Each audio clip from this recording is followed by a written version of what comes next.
जय हिंद दोस्तों। आपका दोस्त संदीप बागड़ी, आपका अपने YouTube channel GK by Sandeep Bagdi में आपका स्वागत है।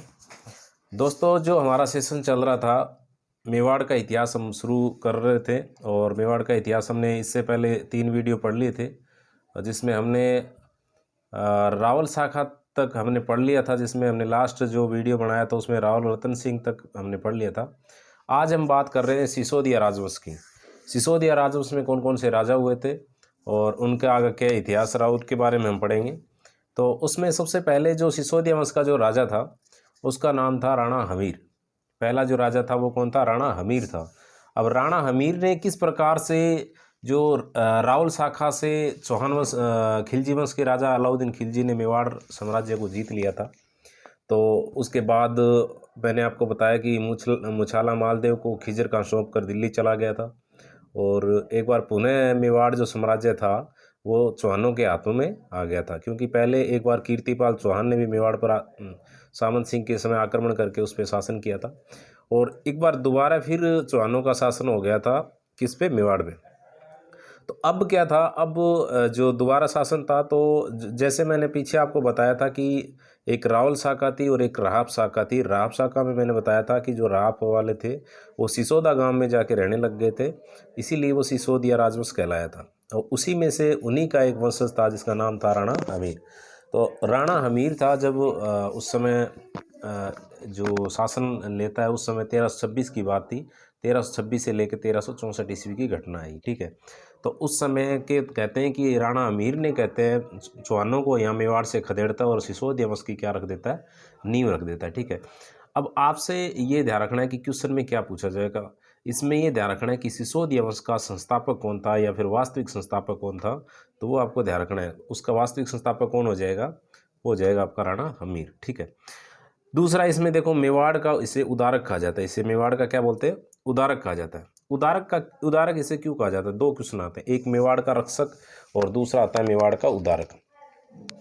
मेवाड़ का उदारक इसलिए था क्योंकि मेवाड़ जो साम्राज्य था इस समय चौहानों के हाथों में था। तो सिसोदिया वंश के जो राणा अमीर थे, राणा अमीर ने दोबारा चौहानों से छीनकर इसमें दोबारा, कहते हैं, सिसोदिया वंश की नींव रखी थी, इसलिए इसको क्या बोलते हैं? मेवाड़ का उदारक कहा जाता है। राणा हमीर के समय मैंने जैसे आपको बताया कि दिल्ली के साथ मेवाड़ का हमेशा सा संघर्ष जारी रहेगा। तो उस समय दिल्ली के राजा मोहम्मद बिन तुगलक वंश शासन कर रहा था। तुगलक वंश के राजा मोहम्मद बिन तुगलक ने मेवाड़ पे आक्रमण कर दिया था। तो राणा हमीर ने, कहते हैं, मुकाबला किया, तुगलक के साथ संघर्ष किया था, उसको मेवाड़ पे हावी नहीं होने दिया। इसलिए हमीर को एक कहते हैं कि इसने संघर्ष किया, इसलिए इसको एक उपाधि दी गई थी विषम घाटी पंचानन की।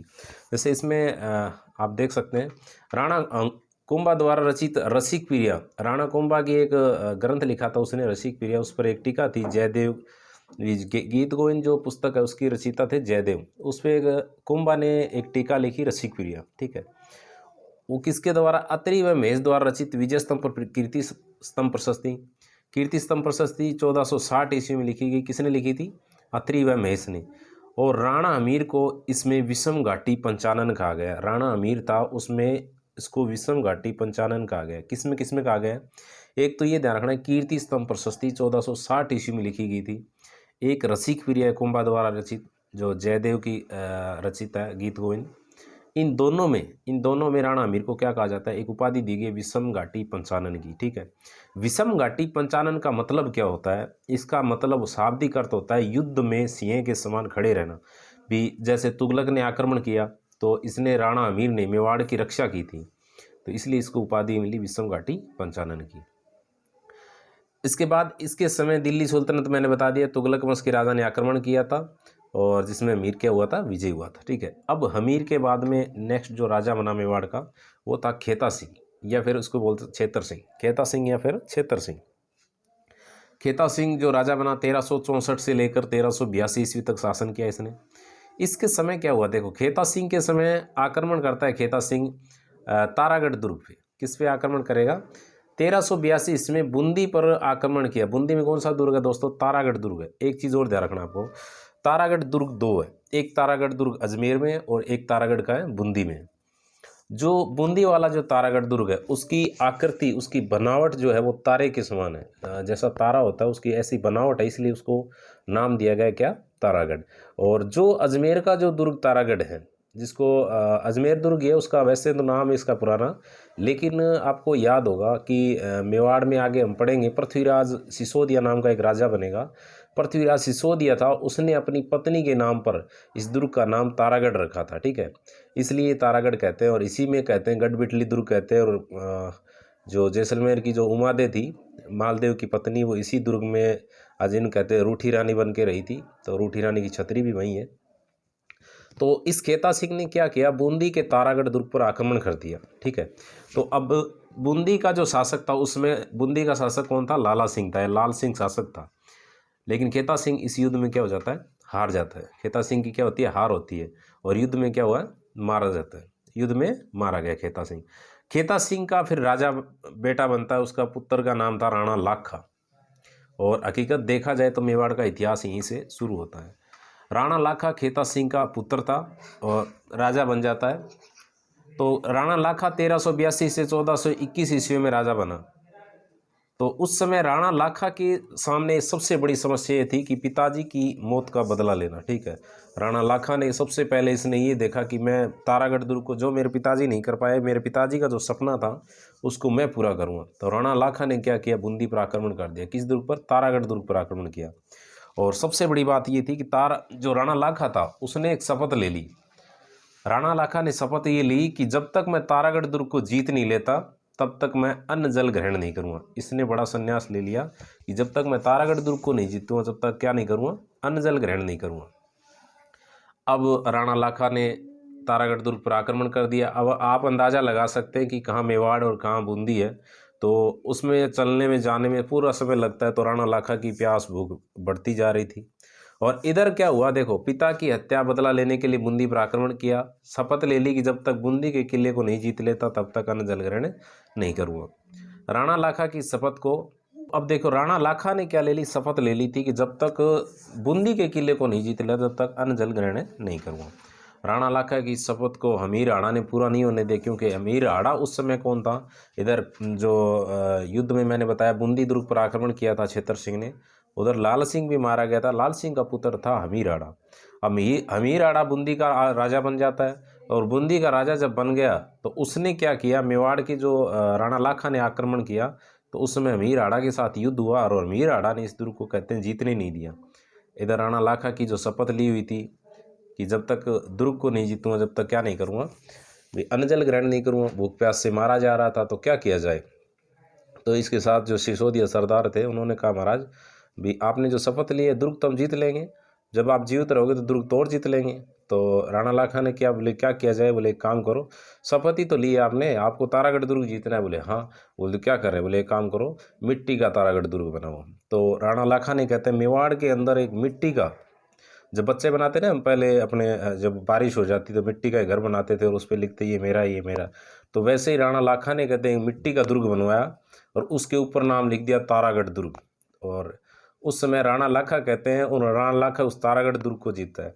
लेकिन राणा लाखा के, कहते हैं, उस तारागढ़ मिट्टी के दुर्ग को जीतने में ही इतना मेहनत लगी थी राणा लाखा को। कैसे, क्योंकि जो तारागढ़ जो दुर्ग था, वहाँ पर हाड़ों का शासन था। और इस दुर्ग, मिट्टी के दुर्ग को भी एक हाड़ा चौहान, कुंभा हाड़ा नाम का व्यक्ति इसकी क्या कर रहा था, रक्षा कर रहा था। तो राणा लाखा को वो मिट्टी का दुर्ग भी नहीं जीतने दिया कुंभा हाड़ा ने। तो राणा लाखा अंत में उस कुंभा हाड़ा युद्ध में मारा जाता है और तारागढ़ दुर्ग को जीतकर अपनी शपथ पूरे करता है। सबसे पहले घटना तो ये थी। अब था जैसे सबसे पहले लाखा के समय छीतरमल बंजारे ने पिछोला झील का क्या करवाया था, निर्माण करवाया, और जिसमें गल की नटनी का क्या बना हुआ है, चबूतरा बना हुआ है। अब देखिए, इसके समय राणा लाखा जब राजा बना था, इसने कुछ नहीं किया। इसके समय एक छीतरमल बंजारा था, उसका एक बैल था, उस बैल की क्या हो जाती है, मृत्यु हो जाती है। और किसके कारण, पानी की वजह से मृत्यु हो जाती है। तो वो छीतरमल बंजारा था, वो अपने बैल से बहुत प्रेम करता था। उसने कहा कि मेरा बैल तो बिना पानी के मारा गया, लेकिन ज़िंदगी में किसी का बैल है वो बिना पानी के ना मारा जाए। इसलिए इसने क्या करवा दिया, एक झील का निर्माण करवा दिया। और उस झील का नाम क्या है, पिछोला झील। ये पिछोला झील है, उदयपुर के अंदर है पिछोला झील। उस पिछोला झील का निर्माण किसने करवाया, छीतरमल बंजारे ने। लेकिन बनवाया किसने, लेकिन बना किसके समय था, ये राणा लाखा के समय बना था। इसलिए नाम किसका हो जाएगा, राणा लाखा का हो जाएगा। अब इसी पिछोला झील के ऊपर क्या बनी हुई है, गल की नटनी की छतरी बनी हुई है। अब ये गल की नटनी का क्या मामला है भाई, ये पेपर में भी पूछा जाता है कि गल की नटनी की छतरी कहाँ है। तो गल की नटनी की छतरी कहाँ है, पिछोला झील उदयपुर में। इस गल की नटनी का ये था कि गल की नटनी कहते हैं एक जादू दिखाने वाली थी। जैसे आपने मेलों में देखा होगा, रस्सी पे जो चलती है महिलाएं जो नृत्य करती है, वो अपना एक करतब दिखाती है जिसमें अपनी रोजी रोटी के लिए।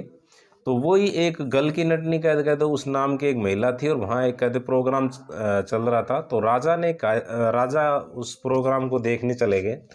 तो राजा की वाहवाही हो रही, बोले हमने राणा लाखा की वाहवाही हो रही कि हमने झील बनवा दी, बहुत बड़ी झील बनवाई है।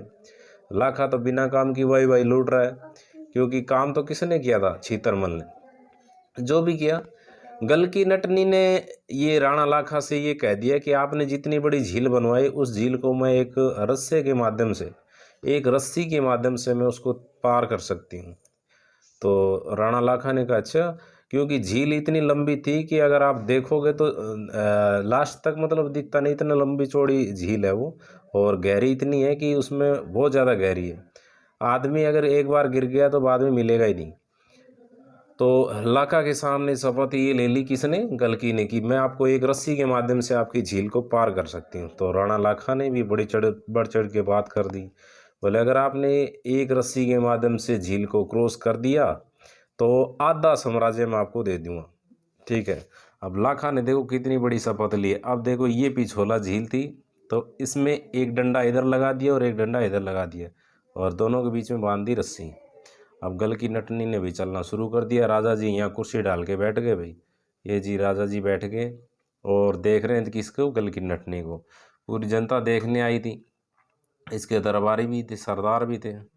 तो कहते हैं लाखा कहते हैं इस रस्सी के माध्यम से गल की नटनी इस रस्सी के माध्यम से चलना शुरू कर दी है। जैसे शुरू करती है, थोड़ी दूर चलती है, लाखा कहता है बस अब गिरने वाली है। थोड़ी दूर फिर चलती है, लाखा कहता है गिरने वाले। बेझिझक बैठा है लाखा, बोले कोई दिक्कत नहीं है, थोड़ी देर और चलेगी, मर जाएगी मर जाएगी मर जाएगी। कहते हैं गल की नटनी आधी झील क्रॉस कर लेती है। तो उसके बाद जैसे ही गल की नटनी आगे चलती है तो लाखा के पसीना भी शुरू हो जाता है, क्योंकि आधा साम्राज्य जा रहा है बिना कुछ युद्ध लड़े। तो जैसे ही गल की नटनी पार करती रही भी, बिल्कुल लास्ट में जब पहुंची गल की नटनी, थोड़ी सी दूरी बची थी, इतनी पहुंची, तो उस समय बाकी सिसोदिया सरदार थे। उन्होंने कहा महाराज, बोले क्या, बोले आधो साम्राज्य गए हो। बोले तो क्या करें, बोले आप तो आदेश दो, बाकी काम हम कर दें। बोले करो तो कुछ तो कहते हैं सिसोदिया सरदार थे, लाखा के कहने पर वो सिसोदिया सरदार है, उन्होंने रस्सी काट दी थी। अब रस्सी काट दी तो गल की नटनी है वो उस झील में डूबकर मर गई थी। और लाखा के ये मान लो जान में जान आई थी, और घर जाके और महारानी के पास जाते हैं, हो तो जल्दी जल्दी भाई गर्म पानी ले और चाय वाय ले। बोल महारानी ने पूछा क्या होगा महाराज, बोले आज तो आधा साम्राज्य जाता, आधा साम्राज्य बचा के आए हूँ। तो महारानी ने ये सोचा भी हाँ कोई युद्ध याद हो गया हो, कोई हो गया होगा ऐसा। बोले क्या हुआ, बोले ऐसे ऐसे एक झील पर एक जो नृत्य दिखाने वाली, करतब दिखाने वाली महिला थी, ऐसे होड़ लगा बैठा। बोले तो आपने क्या किया, बोले किया क्या, लास्ट में रस्सी काटनी पड़ी, और रस्सी काट कर उसको वो डूब के मर गई। तो उस महिला ने, उस लाखा की पत्नी ने फिर लाखा को ये बताया कि आपकी वाहवाही ऐसे नहीं होगी, आप क्या करिए वहाँ एक चबूतरा बनवा दीजिए उस महिला के नाम पर। तो लाखा ने फिर क्या किया, गल का नटनी का एक चबूतरा बनाया। तो वो गल की नटनी का चबूतरा कहाँ है, पिछोला झील पर बना, ये आपको ध्यान रखना है। ठीक है।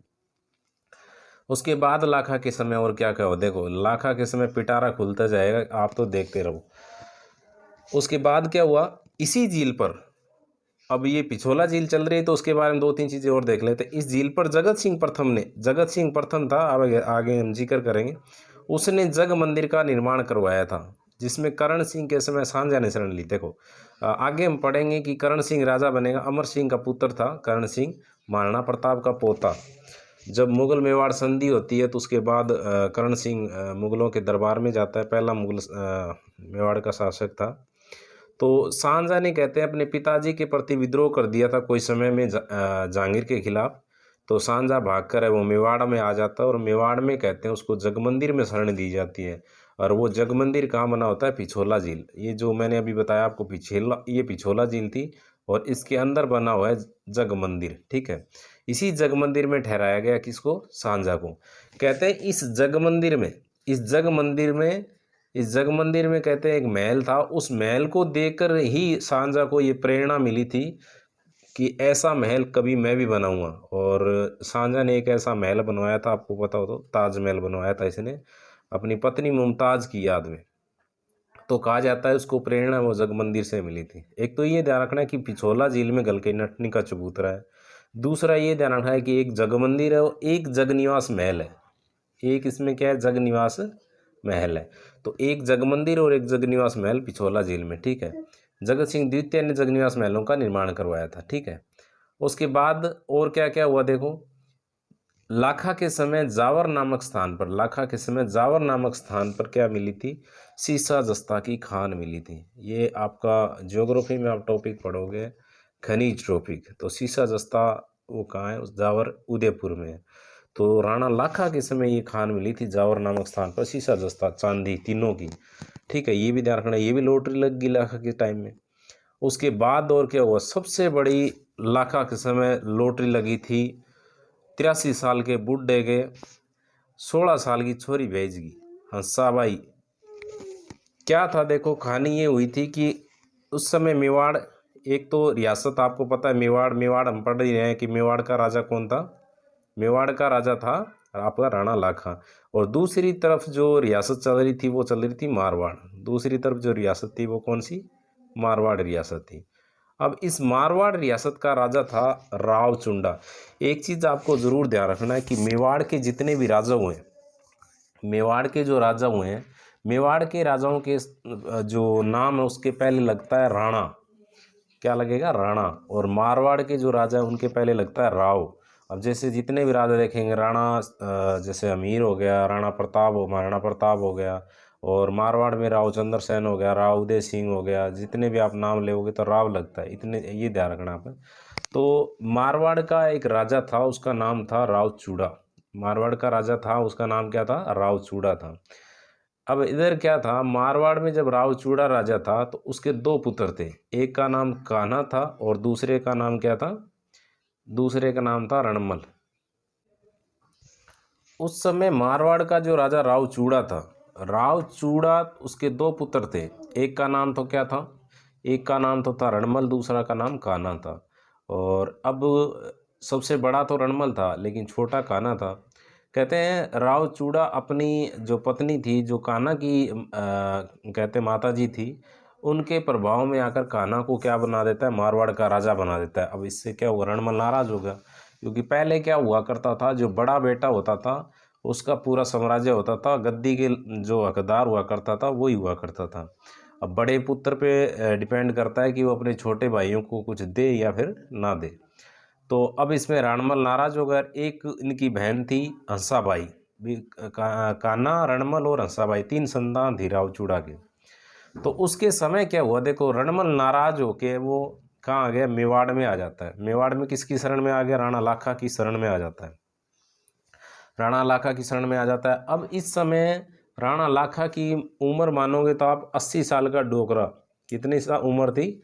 80 साल की उम्र थी राणा लाखा की। और राणा लाखा का एक पुत्र था, उसका नाम था कुंवर चुंडा, क्योंकि उसका जो अगला उत्तराधिकारी वो कौन था? वो कुंवर चुंडा था। अब यहाँ आप कंफ्यूज हो जाओगे कि एक तो मैं बता रहा हूँ रावचुंडा और एक बता रहा हूँ कुंवर चुंडा। कुंवर इसलिए बता रहा हूँ कि ये जब तक राजा नहीं बनेगा जब तक कुंवर है ये। और जो राव मैंने बताया, क्योंकि मारवाड़ के राजा थे उनके पहले क्या लगते हैं? राव लगते हैं। तो वो मारवाड़ का था, ये कुंवर चुंडा था मेवाड़ का था। किसका पुत्र था कुंवर चुंडा? ये कुंवर चुंडा राणा लाखा का पुत्र था। तो इस रणमल ने क्या किया, मेवाड़ में रह रहा था, तो रणमल ने सोचा यार मेवाड़ में अपना वर्चस्व कैसे बढ़ाएं। तो इसने एक काम करते हैं कि जो कुंवर चुंडा है उसके लिए अपनी बहन का हाथ मांग लेते हैं। इनकी बहन का नाम था हंसाबाई। तो इसने क्या किया, जो पहले बिचौलिए हुआ करते थे, शादी करवाते थे, वो पंडित जो बिचौलिए होते थे वो काम करते थे। इसने अपनी बहन का हाथ मांग लिया राणा लाखा से। किसके लिए? हंसाबाई के लिए। किसका? कुंवर चुंडा का। कहते हैं इस समय कुंवर चुंडा है वो मेवाड़ में उपस्थित नहीं था और राजा बैठा हुआ था। तो पहले नारियल आते थे शादी के प्रस्ताव के लिए, तो कहते हैं दरबार भरा हुआ था और राणा लाखा बैठा हुआ था, और जब उसका जो नारियल का प्रस्ताव आया तो राणा लाखा ने सोचा कि ये प्रस्ताव भी खुद के लिए है, राणा लाखा के लिए है। राणा लाखा ने खुद के लिए सोच लिया और ये कह दिया कि ये भरे दरबार में भी ये इस उम्र में मेरे साथ ये मजाक कौन कर रहा है। तो उसमें जो सरदार थे उन्होंने कहा जी मजाक क्या है, भी शादी का प्रस्ताव ही तो है, शादी कर लीजिए। तो जब ये बात हो गई, बोले ठीक है, जिसका भी प्रस्ताव है उसको अपने क्या कर दो, डन कर दो। बोले ठीक है, शादी कर लेंगे। अब जी रणमल वहीं था। अब रणमल क्या बोले, रणमल तो कुछ बोल नहीं सकता। अब ये भी नहीं कह सकता, राणा को मना भी नहीं कर सकता कि भाई आपके लिए नहीं है, आप तो बूढ़े हो चुके हो। ये किसके लिए था, आपके बेटे के लिए था। बेटा उपस्थित नहीं था। तो जी बात हो गई। अब रणमल अपनी बहन के पास जाता है, अपनी बहन की सगाई कर देता है। अब बचा हंसाबाई। अब ये रणमल अपनी बहन हंसाबाई के पास जाता है और हंसाबाई को बताता है कि आपकी जो शादी का प्रस्ताव है वो गया तो किसी और के लिए था, लेकिन पहुंच किसी और के पास गया। तो अब हंसाबाई को मनाएगा कि आपको शादी तो करनी पड़ेगी क्योंकि मैंने जबान दे दी है। तो हंसाबाई ने कहते हैं शादी नहीं करने के लिए 2-3 शर्तें ऐसे रख दी। भी हंसाबाई ये भी चाहती थी कि मेरे भाई की जबान है वो खराब ना हो, और ये भी चाहती थी कि 80 साल के बूढ़े के पीछे जाके मैं करूँगी भी क्या। ठीक है, भी उस समय ये तो ये मान लो कि मरने वाला था लाखा। तो हंसाबाई ने कहा कि ठीक है, मैं शादी कर लूँगी, मैं आप शादी तो कर लूँगी लेकिन मेरी शर्त है। बोले बता शर्त क्या है। बोले मेरी शर्त ये है कि लाखा लाखा के मेरे साथ शादी होगी, मेरा पुत्र ही मेवाड़ का राजा बनना चाहिए, भी मेरे से उत्पन्न पुत्र क्या बनना चाहिए, मेवाड़ का राजा बने, जब तो मैं शादी करूं। ये शर्त थी। अब उसने लाखा के सामने ये शर्त रख दी कि भी लाखा से उत्पन्न ही मेवाड़ का राजा बनना चाहिए, क्योंकि ये किसको रास्ते से हटा रहे थे, कुंवर चुंडा को। क्योंकि कुंवर चुंडा इस समय क्या था, मेवाड़ का उत्तराधिकारी वही था। तो राणा लाखा ने ठीक है भी, राणा लाखा ने कहा, अपने पुत्र को बुलाया कुंवर चुंडा को। कुंवर चुंडा को कहा भी ऐसे ऐसे शादी कर रहा हूँ, और शर्त ये है कि जो उससे उत्पन्न पुत्र होगा वही मेवाड़ का क्या बनेगा, उत्तराधिकारी बनेगा। तो कुंवर चुंडा भी एक बार तो सोच और बोले ले भाई, बुढ़ापे में बूढ़ियों भी देख ले, आपके लिए भी कुर्बान कर दी। उसने कहा ठीक है, आप अगर शादी करना चाहते हो तो आप करो, और आपसे उत्पन्न पुत्र ही मेवाड़ का अगला उत्तराधिकारी होगा, और मैं आजीवन क्या करूँगा, मैं उसकी सेवा करता रहूँगा, मेवाड़ का कभी उत्तराधिकारी नहीं बनूंगा। तो ये उसने शपथ ले ली थी। इसलिए राणा चुंडा था, जो राणा चुंडा या फिर कुंवर चुंडा, उसको मेवाड़ का भीष्म पितामह कहा जाता है। मेवाड़ का भीष्म पितामह। ऐसी प्रतिज्ञा किसने ली थी, आपको याद हो तो महाभारत में ली थी भीष्म पिताजी ने। तो भीष्म पितामह किसको कहा जाता है, ये कुंवर चुंडा को कहा जाता है, मेवाड़ का भीष्म पितामह। ठीक है, अब हंसाबाई से क्या हो गई, शादी हो गई। डोकरो 3 साल में बद में कहते हैं सल्ट गयो, लाखा की मृत्यु हो जाती है। लाखा के पुत्र, या मैं कह सकते हैं हंसाबाई का उत्पन्न पुत्र राजा बन जाता है राणा मोकल। बाल्यावस्था में राणा मोकल राजा बनता है, राजपाट का कुछ पता नहीं था। अब राणा मोकल का संरक्षक बनता है रणमल। इसका संरक्षक कौन बन जाता है, राणा मोकल का पहले संरक्षक होता, जो पहले संरक्षक था वो था कुंवर चुंडा। कुंवर चुंडा कुछ दिन के लिए इसका संरक्षक बनता है राणा मोकल का। लेकिन हंसाबाई के मन में ये वहम था कि अगर कुंवर चुंडा की जगह राणा मोकल राजा बनाए, क्या पता ये कुंवर चुंडा राणा मोकल को मार दे। इसलिए क्या हुआ कि कुंवर चुंडा को हटाकर हंसाबाई ने किसको संरक्षक बना दिया, अपने भाई रणमल को इनका संरक्षक बना दिया। ठीक है, अपने भाई रणमल को क्या बना दिया, इसने संरक्षक बना दिया। तो जब कुंवर चुंडा को इस बात का पता चला तो कुंवर चुंडा नाराज होकर कहते हैं मालवा चला गया था होशंग शाह के पास। वहाँ का राजा उस समय कौन था, होशंग शाह था, उसके पास चला गया था। ठीक है, उसके बाद क्या हुआ कि रणमल ने और क्या किया, रणमल ने चित्तौड़ में शमिदेश्वर मंदिर का पुनर्निर्माण करवाया था। और शमिदेश्वर मंदिर का जो निर्माण है वो परमार राजा भोज ने करवाया था। ये परमार वंश हम पढ़ते हैं कि 4 राजपूत जाति हुआ करती थी, जो चौहान, चालुक्य और प्रतिहार और परमार। जो परमार थे, परमार राजा भोज था, तो उसने क्या करवाया था, मेवाड़ में शमिदेश्वर मंदिर का निर्माण करवाया था, लेकिन उसका पुनर्निर्माण वो किसने करवाया, राणा मोकल ने करवाया था। उसके बाद में एक राणा मोकल एक युद्ध हुआ था, उसमें जिलवाड़ा का युद्ध हुआ था 1433 ईस्वी में। तो उस 1433 ईस्वी में कहते हैं राणा मोकल की हत्या कर दी थी छेतर सिंह के 2 जासी पुत्र थे, चाचा मेरा और अजमेर के महपा पंवार ने। छेतर सिंह हम पीछे पढ़ के आ रहे हैं, जो खेता सिंह था उसके दासी पुत्र थे चाचा और मेरा, और एक था अजमेर का महपा पंवार। उसने क्या करती थी, राणा मोकल की हत्या कर दी। अब राणा मोकल भी मारा गया। राणा मोकल के पीछे ये भी कहा जाता है कि रणमल का याद था, क्योंकि रणमल चाहता था मेवाड़ पर अपना पूरा इसने जान जो कर रखी थी, यहाँ सिसोदिया सरदारों को इकट्ठा कर रहा था, क्योंकि जब संरक्षक बन गया था तो रणमल ये चाहता कि मेरा वर्चस्व और बढ़े। इसने सिसोदिया सरदारों को हटा हटा के मेवाड़ में किसकी भर्ती कर दी, अपने राठौड़ सरदारों को नियुक्त कर लिया था बड़ी बड़ी पोस्टों पे, ठीक है। उसके बाद राणा मोकल का पुत्र राजा बनता है, नाम था राणा कुंभा। और कुंभा के बारे में तो आपको बताने की ज़रूरत नहीं, क्योंकि सबसे ज़्यादा जितने भी मेवाड़ में क्वेश्चन बनते हैं वो किसके बारे में बनेंगे, वो बनेंगे राणा कुंभा के बारे में, क्योंकि राणा कुंभा ने इतने काम किए मेवाड़ के अंदर। 1433 से लेकर 1468 ईस्वी तक शासन किया था राणा कुंभा ने। राणा कुंभा जैसे ही राजा बनता है तो राणा कुंभा के सामने सबसे बड़ी 2 समस्याएं हैं। नंबर 1, रणमल के बढ़ते प्रभाव को रोकना, क्योंकि रणमल क्या कर रहा था, मेवाड़ के अंदर राठौड़ सरदारों को नियुक्त कर रहा था और सिसोदिया सरदारों को हटा रहा था, तो उसके वर्चस्व को रोकना। दूसरा, अपने पिताजी मोकल की हत्या का बदला लेना। सबसे बड़ी 2 समस्याएं थी कुंभा के सामने। तो कुंभा ने क्या किया, बोले एक काम करते हैं, एक तीर से 2 शिकार करते हैं। तो कुंभा ने रणमल को ही एक संगठित सेना तैयार करके दी, बोले अब आक्रमण करो किसके ऊपर, चाचा मेरा और महपा पंवार पर। उस समय वो मालवा की शरण में थे, क्योंकि मालवा के राजा महमूद खिलजी था, उनकी शरण में थे चाचा मेरा और महपा पंवार। वो उनकी शरण में चले गए तो रणमल ने कहते हैं उस पर आक्रमण कर दिया, और आक्रमण कर उस दोनों महमूद खिलजी को कहते हैं बंदी बना लिया था, और चाचा मेरा महपा पंवार उनकी हत्या कर दी। अब कुंभा को तो ये था कि दोनों में से एक तो मरेगा, चाचा मेरा महपा पंवार मर जाएगा, रणमल मर जाएगा। तो उस समय कहते हैं चाचा मेरा महपा पंवार दोनों मारे गए थे। ये 1437 ईस्वी का सारंगपुर युद्ध था। 1437 का सारंगपुर युद्ध हुआ था। उसमें महमूद खिलजी और कुंभा की सेना के बीच 1437 में सारंगपुर का युद्ध हुआ, जिसमें महमूद खिलजी को बंदी बना लिया, चाचा मेरा महपा पंवार की हत्या कर दी गई। और महमूद खिलजी को कहते 6 माह तक बंदी बना के रखा, तो उसके बाद उसको छोड़ दिया था। ये कुछ चीज़ें आप देख लेना, जैसे जन्म 1423 में चित्तौड़गढ़ दुर्ग में हुआ था, पिता मोकल माता सौभाग्य देवी, पेपर में नहीं पूछा जाएगा, ठीक है। उसके बाद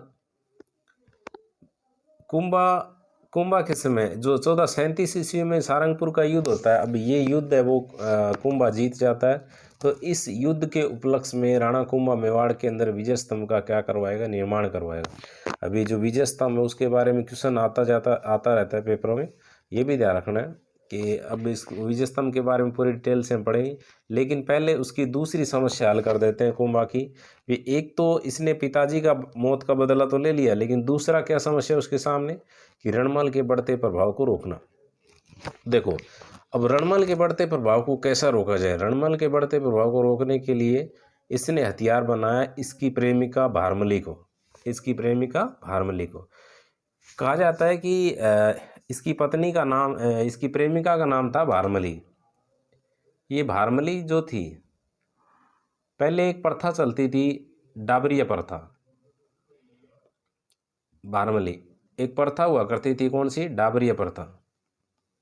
ये जो डाबरिया प्रथा थी, इस डाबरिया प्रथा के तहत कहते हैं, पहले डाबरिया प्रथा के तहत पहले जब किसी राजकुमारी की शादी होती थी तो उसके साथ में जो उनकी दासियां रहती थी, उनकी सहेलियां हो सकती है, जो उनके बारे में पता रहता था कि महारानी कब उठती है, कब घूमने जाती है, कब खाना खाती है, तो ये चीज़ें उनका ख्याल रखती थी। तो राजा महाराजा क्या करते, जब उनकी शादी होती तो उनके साथ में वही दासियां उनके साथ में आगे उसके ससुराल उसके साथ भेज दिया करते थे। उस प्रथा को नाम दिया गया डाबरिया प्रथा। पेपर में पूछा जाता है, ये भी ध्यान रखना है डाबरिया प्रथा। क्या हुआ कि उस समय डाबरिया प्रथा के तहत तो उसके साथ आई थी भारमली, और ये मारवाड़ से आई थी और रणमल मारवाड़ का था। तो ये भारमली रणमल की प्रेमिका थी। अब कहा जाता है कि रणमल कहते हैं उस समय शराब का शौकीन हुआ करता था, और शराब के नशे में कहते हैं भारमली के पहला पैक भारमली के हाथ से ही पीता था। ये कहावत है, कहते भारमली जब पैक बना के देती ना पहला, तो उसी से शुरू करता, इतना प्रेम करता था भारमली से। और एक दिन कहते हैं रणमल ने कहते नशे के दूध में ये कह दिया कि एक दिन तुम्हें मेवाड़ की महारानी बनाऊंगा। तो बारमली को इस चीज़ का शक हुआ कि मेवाड़ की महारानी बनेगा, इसका मतलब कुंभा का काम करेगा, ये कुंभा को मारेगा। उसने राजा को जाके बता दिया कुंभा को भी, आज तो रणमल ऐसे ऐसे कह रहा था नशे में। तो कुंभा ने भी कह दिया कि ठीक है, तो बढ़िया बात, आप महारानी बनोगे, बधाई हो आपको। तो उसने कहा नहीं, हमें तो वो राजा नहीं चाहिए, हमें तो आप चाहिए। बोल तो फिर रणमल को मारना पड़ेगा। बोले बताओ क्या करें। बोले आपके हाथ से पहला पैक पीता है ना। बोले हाँ। बोले एक काम करो, कल से उस पैक में जहर मिला दो। तो बारमली ने कहते हैं उस दिन दूसरे दिन कहते हैं बारमली ने जैसे वो पैक बनाया तो उसमें क्या मिला दिया, जहर मिला दिया। वही प्रेमिका उसकी क्या बन गई भाई, दुश्मन बन गई। तो इन खतर था न का थोड़ो बचे रहे करो, प्रेम प्रेम चक्कर में ना पड़े करो तम ने। तो बारमली ने फिर किसको मरवा दिया, रणमल को मरवा दिया। और कहा जाता है मेवाड़ में जब रणमल की हत्या की जा रही थी तो उस समय जो ढोल बजाने वाले नगाड़ची थे, उन्होंने ढोल बजा बजा कर कहते हैं उसके बेटे जोधा को सतर्क किया था कि जोधा भाग सके तो भाग, तेरो रणियों मारे गए। तो जोधा को जब इस बात का पता चला तो जोधा भाग कर कहते हैं मारवाड़ वाले क्षेत्र में आ जाता है। और मारवाड़ वाले क्षेत्र में कहते हैं उस समय कुंवर चुंडा, क्योंकि कुंभा जैसे ही राजा बनता है कुंवर चुंडा को वो संग शाह से बुला लेता है और कहते हैं उसको मारवाड़ का एक संरक्षक बना देता है। तो ये भी ध्यान रखना है कि राणा कुंभा के समय, राणा कुंभा उस समय जब राजा था उसके समय मारवाड़ भी उसके अधीन हुआ करता था। ठीक है, उसके बाद देखिए उसके बाद क्या क्या घटना हुई। रणमल की जब हत्या की जा रही तब नगाड़े वाले ने उसकी रणमल मारे हुए भाग, तभी जोधा भागकर जोधपुर आ जाता है। हंसाबाई की सहायता से कुंभा व जोधा के बीच में 1453 में आवल बाउल की संधि करवाएगी। अब देखिए आवल बाउल की संधि का क्या था। इस समय देखिए कि जोधा भाग के कहाँ आ जाता है, मारवाड़ वाले क्षेत्र में, लेकिन मारवाड़ में कुंवर चुंडा बैठा था इसलिए वो भागकर कहाँ चला जाता है, एक बार के लिए तो बीकानेर वाले क्षेत्र में भागकर आ जाता है। ठीक है, क्योंकि बीकानेर वाले क्षेत्र को पहले जांगल प्रदेश कहा जाता था, इस क्षेत्र में कुछ समय तक रुकता है। बाद में कहते हैं राव जो जोधा था और कुंभा के बीच में एक संधि हो जाती है, आवल बाउल की संधि। ये संधि किसने करवाई, हंसाबाई ने। क्योंकि एक तरफ कुंभा की क्या हो गई, दादी हो गई, और जोधा की क्या हो गई, बुआ हो गई। तो हंसाबाई ने सोचा कि घर घर वाले लड़ रहे हैं तो क्यों ना इसके बीच में संधि करवा दिया जाए। तो दोनों के बीच में क्या होती है, एक संधि होती है, आवल बाउल की नाम दिया गया। तो इस संधि के तहत क्या हुआ कि जब भी संधि होती है तो उसको क्या करेंगे, फिर उसमें एक शादी में कन्वर्ट कर देंगे भी। एक अमरीश पुरी का एक डायलॉग हुआ करता था कि इस दोस्ती को हम रिश्तेदारी में बदल देते हैं। तो वही हुआ था कि जोधा की पुत्री थी सरंगारी देवी और कुंभा के पुत्र थे रैमल। कुंभा के पुत्र रैमल दोनों का क्या करवा दिया, विवाह करवा दिया। अब ये ध्यान रखना है कि टेंट कट लगाए, टेंट कट लगाए सोजत दुर्ग पाली में। सोजत दुर्ग कहाँ लगाया था, पाली में टेंट लगा था। मतलब बीच का जो केंद्र बनाया गया था भी, एक तरफ तो क्या रहेगा, ये रहेगा आपका मारवाड़, और एक तरफ क्या रहेगा, ये रहेगा आपका मेवाड़। ये जो बीच का जो केंद्र बनाया गया किसको बना दिया गया, सोजत दुर्ग को बना दिया गया, पाली को। मारवाड़ ये साइड हो जाएगा, ऊपर ऊपर का मारवाड़, नीचे का मेवाड़ हो जाएगा। दोनों के बीच में झगड़ा खत्म कर दिया किसने, हंसाबाई ने। ठीक है, अब देखिए उसके बाद क्या होता है। 1456 ईस्वी में गुजरात के शासक कुतुबुद्दीन शाह ने 1456 ईस्वी में गुजरात के शासक कुतुबुद्दीन शाह ने मालवा के शासक महमूद खिलजी के बीच चंपानेर की संधि। 1456 में एक चंपानेर की संधि होती है। चंपानेर की संधि कब हुई थी, 1456 ईस्वी में। ये किसके बीच में होती है, गुजरात का शासक था कुतुबुद्दीन शाह, गुजरात का तो कुतुबुद्दीन शाह, और मालवा का वही महमूद खिलजी था। महमूद खिलजी को एक बार तो हार चुका था कुंभा से। अब दोनों के बीच में ये लालच आ गया मन में कि हम दोनों मिलकर मेवाड़ पर आक्रमण करेंगे, मेवाड़ पर दोनों मिलकर आक्रमण करेंगे, मेवाड़ के राणा कुंभा को हराएंगे, राधा आधा साम्राज्य बांट लेंगे। ये इनकी चाल थी। देखिए अगर आप देखोगे तो हमारा जो राजस्थान इस साइड ऐसा है, मेवाड़ यहाँ मेवाड़ रह गया, यहाँ गुजरात लगता है और यहाँ मालवा लगता है, यहाँ मालवा है। अब इसने कहा कि इस साइड से मैं आक्रमण करूँगा, इस साइड से मैं आक्रमण करूँ, तो दोनों बीच में घेर लेंगे इसको और फिर बाद में मेवाड़ को हम बांट लेंगे। इनकी ये गुजरात के और इन्होंने रणनीति ऐसे बनाई थी। लेकिन इस चीज़ की भनक लग गई क्योंकि कुंभा के टाइम में भी कहते हैं गुप्तचर विभाग बहुत मजबूत हुआ करता था कुंभा का, तभी तो इतना शक्तिशाली राजा हुआ है। अब क्या हुआ जी, अब इस बात की जैसे ही भनक लगी तो राणा कुंभा ने कहते हैं इस गुजरात के शासक कुतुबुद्दीन शाह को तो कहते हैं कुछ पैसे लालच देकर उसको तो रोक लिया था बॉर्डर पे ही, मेवाड़ बॉर्डर पर, उसको वापस भेज दिया गया था। अब इंतजार किसका करते हैं? मालवा के शासक महमूद खिलजी का। कौन? राणा कुंभा खुद जाते हैं युद्ध भूमि में। और स्थान कौन सा था? बदनौर। बदनौर कहाँ पड़ता है? भीलवाड़ा में। बदनौर भीलवाड़ा में कहते हैं दोनों सेनाओं के बीच में क्या होता है? युद्ध होता है। इस समय बदनौर नामक स्थान पर कहाँ होता है? बदनौर कहाँ पड़ता है? भीलवाड़ा में पड़ता है। बदनौर भीलवाड़ा में कहते हैं राणा कुंभा और मालवा के जो खिलजी थे दोनों के बीच में युद्ध होता है। और इस युद्ध में कहते हैं जो मालवा का शासक था वो हार जाता है और कुंभा की क्या हो जाती है? जीत हो जाती है। एक बार फिर कौन जीता गया? जीत जाता है, कुंभा जीत जाता है। और इस युद्ध में महमूद खिलजी क्या हो जाती है? मृत्यु हो जाती है। तो इस युद्ध की खुशी में कहते हैं क्या करवाया जाता है? बदनौर में कुशाल माता का मंदिर का निर्माण करवाया जाता है। राणा कुंभा ने 2 युद्ध अभी तक जीत चुका है, जिसमें मैंने आपको पहले बताया 1437 में सारंगपुर का युद्ध था, उसके उपलक्ष्य में तो विजय स्तंभ का निर्माण करवाता है, और दूसरा बदनौर में कुशाल माता के मंदिर का निर्माण करवाता है। ठीक है। अब इसके निर्माण कार्य में क्या क्या आते हैं? जैसे कुंभा को स्थापत्य कला का जनक कहा जाता है। क्यों कहा जाता है? देखो, कहते हैं राजस्थान में कुल 247 दुर्ग माने जाते हैं, लगभग 250 दुर्ग माने जाते हैं। उसमें से 84 दुर्ग तो मेवाड़ में, उनमें से 32 दुर्गों का निर्माता अकेला राणा कुंभा को माना जाता है। 32 दुर्गों का निर्माता कहा जाता है राणा कुंभा को, इसलिए कुंभा को स्थापत्य कला का क्या माना जाता है? जनक माना जाता है। ठीक है। अब हम बात करेंगे इसके निर्माण कार्य में क्या क्या इसने निर्माण करवाया। सबसे पहले हम बात करेंगे विजय स्तंभ की। विजय स्तंभ का निर्माण होता है 1440 लेके 48 ईस्वी तक। अब विजय स्तंभ जो था, विजय स्तंभ कितने मंजिल था? विजय स्तंभ था आपकी 9 मंजिल। विजय स्तंभ कितने मंजिल है? विजय स्तंभ आपका 9 मंजिल है। ऐसे 1 2 3 4 5 6 7 8 9, 9 मंजिल विजय स्तंभ था।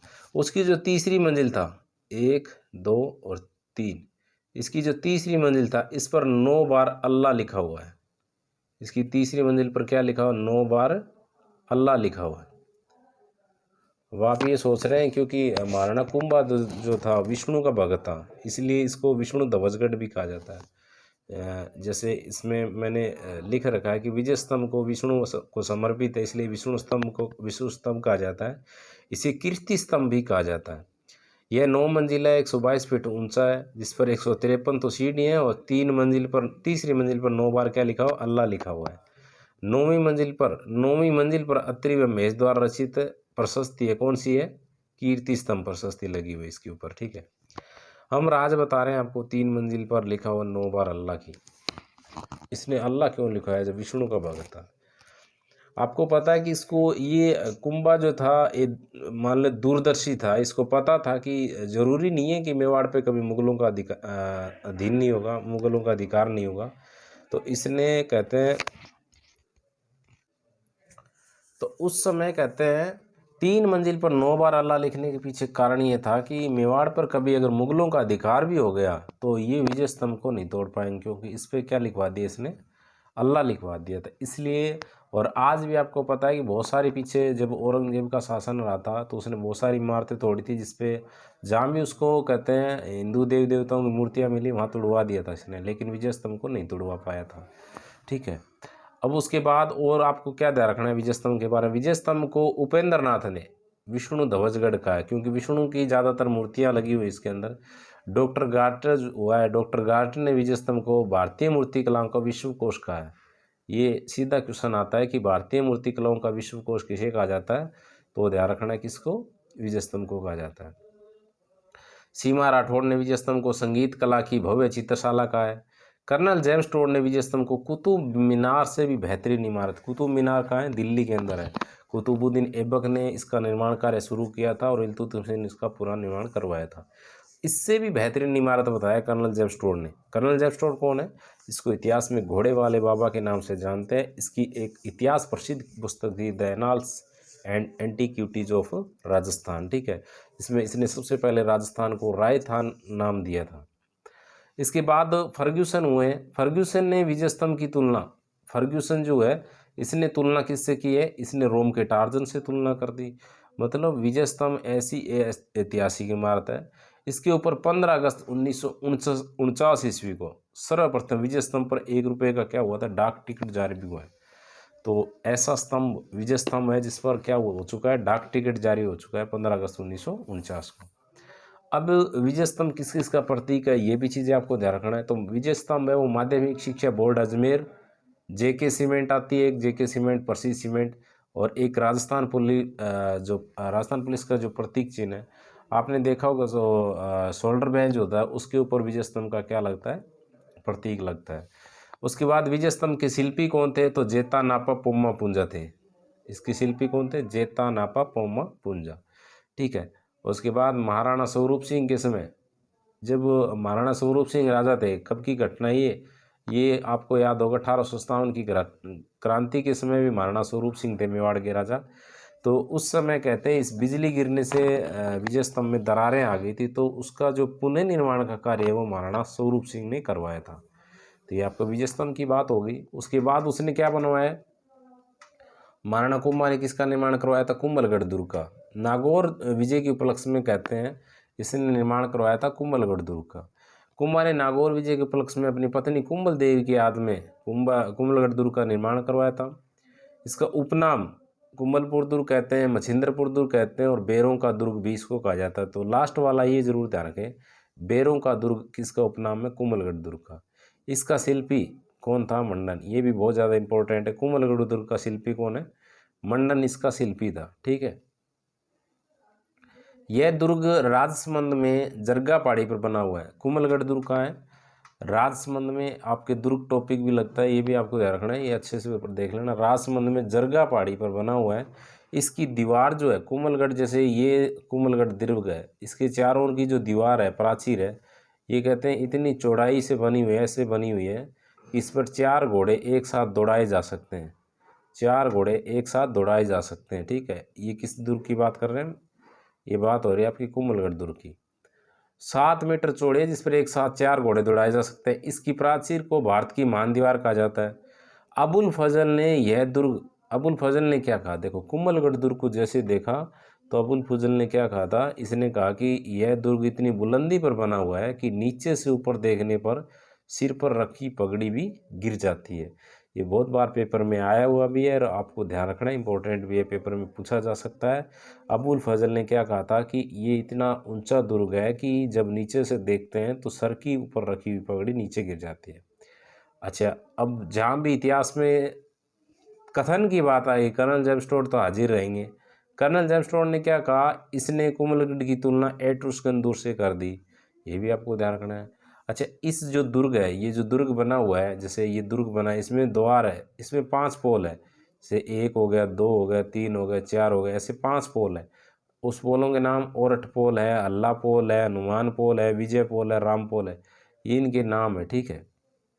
ये भी आपको ध्यान रखना है, ठीक है। कुंभलगढ़ दुर्ग की तलहटी में, कुंभलगढ़ की जो तलहटी है, जो ग्राउंड फ्लोर है उसका, उसके पास में कहते हैं पृथ्वीराज सिसोदिया की क्या बनी हुई है, 12 खंभों की छतरी बनी हुई है। ये पेपर में आता है, अक्सर पूछा जाता है कि 12 खंभों की छतरी पृथ्वीराज सिसोदिया की कह दें या फिर 12 खंभों की छतरी कहाँ बनी हुई है, तो कुंभलगढ़ दुर्ग राजसमंद में बनी हुई है, ठीक है, ये ध्यान रखना। अभी पृथ्वीराज सिसोदिया के बारे में पढ़ेंगे, क्यों इसकी छतरी यहाँ बनी, कुंभलगढ़ पृथ्वीराज सिसोदिया कौन था। कुंभलगढ़ दुर्ग में एक छोटा दुर्ग और भी है, कटारगढ़। अब जो कुंभलगढ़ दुर्ग है उसमें कहते हैं ऊपर ही ऊपर जो लास्ट दुर्ग है, लास्ट जो उसका महल है उसको कटारगढ़ बोलते हैं, और उसी कटारगढ़ के अंदर एक महल है बादल महल। उसी बादल महल में कहते हैं जन्म हुआ था किसका, महाराणा प्रताप का जन्म हुआ था। और उस कटारगढ़ को मेवाड़ की आंख कहा जाता है, मेवाड़ की आंख कहा जाता है। कटारगढ़ को मेवाड़ की आंख कहते हैं क्योंकि उस कटारगढ़ से पूरे मेवाड़ को देखा जा सकता है। कटारगढ़ दुर्ग में बादल महल में 9 मई 1540 को महाराणा प्रताप का क्या हुआ था, जन्म हुआ था। मेवाड़ प्रजामंडल के संस्थापक रहे माणिक्यलाल वर्मा। माणिक्यलाल वर्मा को इसमें क्या किया गया था, नज़रबंद किया गया।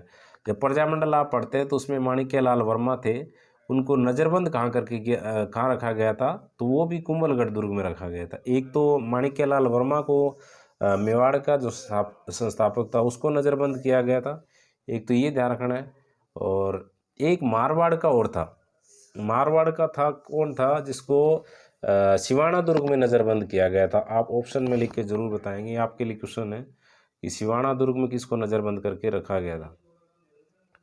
उसके बाद देखिए नेक्स्ट क्या है हमारा मंडन की जो मंडन था, मैंने बताया अभी कुंभलगढ़ का जो शिल्पी था मंडन था, मंडन की रचनाएं हैं कौन कौन सी है, वो कौन कौन सी रचनाएं वो बताओ आप।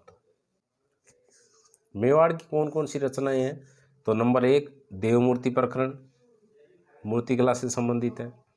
राजमंडन है, कोदंड मंडन है, धनु विद्या से संबंधित, रूप मंडन देवालयों के निर्माण से संबंधित, और देव मंडन, ये जितनी भी रचना है वो किसकी है, मंडन की है। ये भी पेपर में पूछा जाता है। पेपर में क्वेश्चन क्या आएगा, निम्न में से मंडन द्वारा रचित रचनाएं नहीं है, तो आपको देवमूर्ति दे देगा, कोदंड मंडन दे देगा, देव मंडन दे देगा, या प्रसाद मंडन कोई सी दे देगा। 3 तो इनमें से दे देगा, एक अलग दे देगा कोई, जैसे वास्तु मंजरी दे देगा, क्योंकि वास्तु मंजरी ग्रंथ है वो किसका है, नाथा का है, मंडन के भाई नाथा का है वास्तु मंजरी ग्रंथ।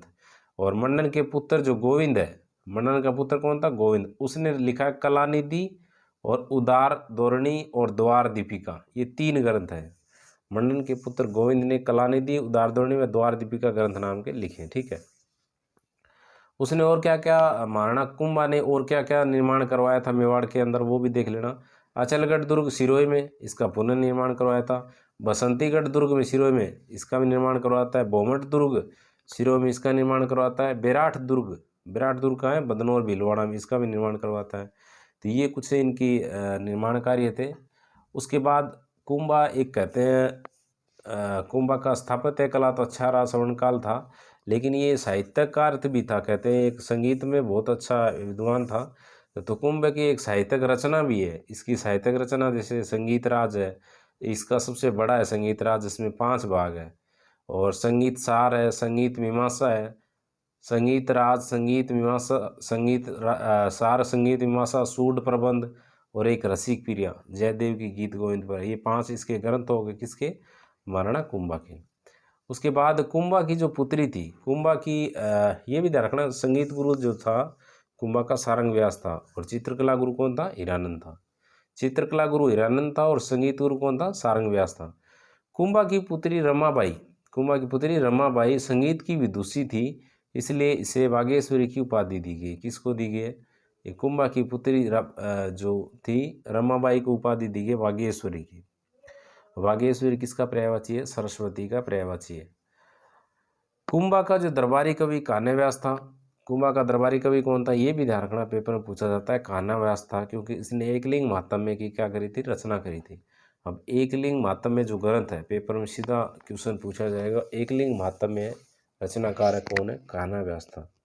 लेकिन इसका जो प्रथम भाग था, प्रथम भाग का नाम था राजवर्णन, उसका रचयिता कौन था, खुद राणा कुंभा थे, खुद उसका रचयिता कौन था, राणा कुंभा थे, ठीक है। एकलिंग महात्म्य ग्रंथ की रचना की, जिसका प्रथम भाग राजवर्णन कुंभा ने द्वारा लिखा गया था।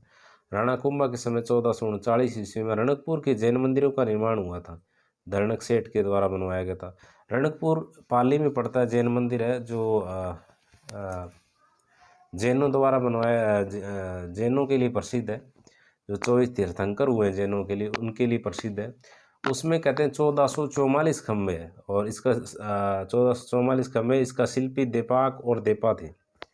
राणा कुंभा के समय होता, राणा कुंभा ने इसमें आर्थिक मदद करी थी।